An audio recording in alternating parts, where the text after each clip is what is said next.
G'day, Andy here. This is Andy's World Journeys. How you doing? Today, well, I wanted to show you the little Airbnb I'm staying at just outside of Fukuoka.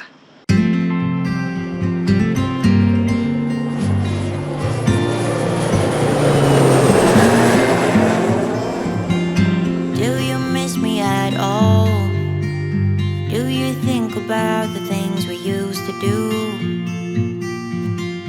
No, you couldn't. How you going there? We've been in Fukuoka for nearly a week, and we stayed at this lovely little Airbnb apartment here. Now, we're not actually anywhere near the centre of town.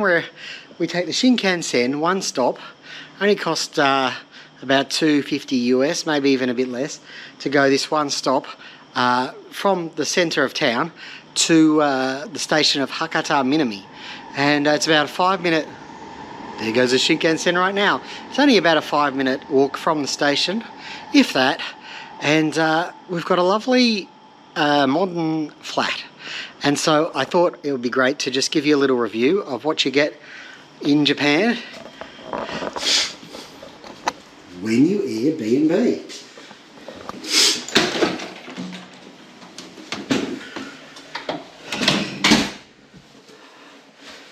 Well, folks, be it ever so humble, this is our temporary home. Actually, my wife's just gone back to Tokyo, so it's just me tonight. Over here we've got, it's quite very spacious for Japan. We've got a table where we can use our laptops and so forth. We've just been cooking off this one little hot plate, but it's all we've needed. It's got a lovely big sink. We've got a small fridge with a small freezer and a microwave. We've got a vacuum as well, so we can keep the place nice and clean. Here we've got combustibles and plastic bottles down there. There's a rice cooker which we have not used, and we've got lots of these modern drawers. So, oh, what's that? I think it's a Jaffle iron.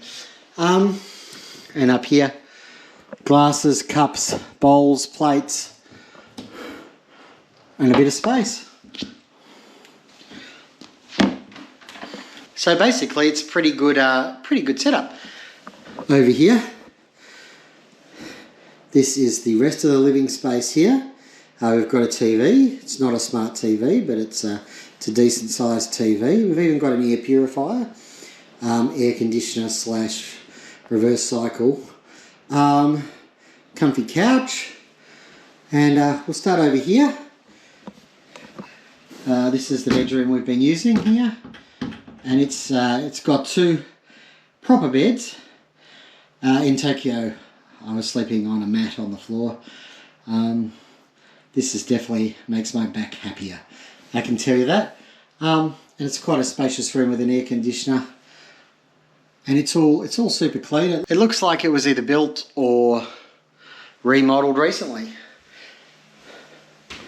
Now, they say that up to 5 people can stay here, so the other people are going to have to stay in this room, which is a traditional Japanese style bedroom with tatami mats on the floor. At the moment I'm just using it to keep my bag, basically. Being super duper careful, of course. But there's your room.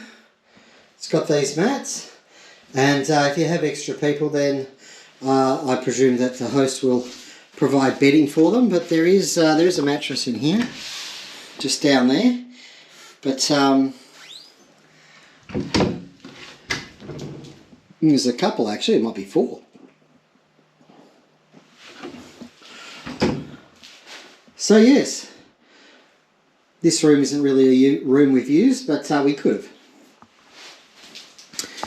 Now, over this way, the facilities. Ha ha ha ha ha. Ta ta ta ta ta ta ta ta. See, it's all new and it's clean and it's really neat. And they're huge sink there for whatever you need the sink for. And here, this is the bathroom. This is sort of the more typical sort of bathroom setup in Japan, where you've got a nice large bath there, and you control the temperature over near the dining table. There's a temperature control there, and if you need to shower, if you want to use the shower, then you're going to shower here. And what often happens, the standard thing to do is to have a quick shower and then hop in the bath so that you're clean, so that you can reuse the water for the next person. That's a Japanese thing for you. And over here, well, we have the loo. And it's a loo. What can I tell you about a loo? Of course, it is the Japanese style loo. So if it pleases you, you can warm the seat. You've got a bidet function there, or a special bidet function, and you can. Oh, it's also got a movement controlled light. So yeah, so depending on how you'd like to clean your bum, yeah. And the wonderful thing about Japanese loos is that when you flush it, it's such a waste of water. Just to prove that this is true, but there you go. It's coming out there. And it refills the cistern, and then you can wash your hands if you need to. That's pretty much the extent of it. But over here, just outside, we've just got this small little area here. And my washing is drying. And here, well, I've never really seen this before, but we have an outdoor washing machine that they keep under the plastic cover to keep it safe from the weather. And it has rained quite a bit in the first few days we were here. How about that for a place to keep your washing machine, so you don't need to take up space inside? Luckily, with the weather we're having today, stuff gets dry pretty quick. And there you go, folks. That's pretty much it. So for 6 nights, I'm paying a little over 700 Australian, maybe 740 Australian.